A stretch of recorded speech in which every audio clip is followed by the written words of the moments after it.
Hello everyone, welcome to week 9, the most important week, I believe, of this course. You'll submit your legal research paper and video in the course content section of week 9 under this heading, legal research paper and video. So you would just click on it, of course, and make your upload here.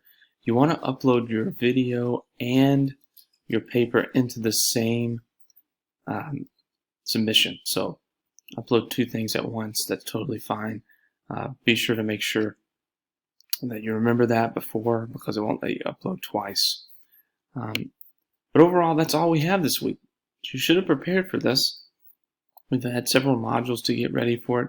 A lot of you are also in the communications course, so you probably have 2 papers due this week. Just get them done. Submit to me for questions if you have them. But it should be a fairly smooth week for those of you that have already finished the majority of your paper. So just upload it if you've already done it. Make sure you upload your video.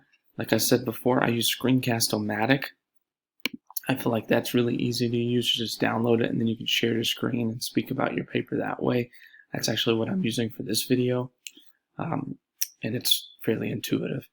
However, I think overall, if you've worked on everything, you should be ready to go, and it shouldn't be as demanding of a week for those that are ready, like I mentioned. But if you have any questions, please reach out. I'm looking forward to reading your papers. I think they're going to be very interesting, and I think there's going to be a lot of great information shared. I hope you have a great week, and let me know if you need anything. Thanks.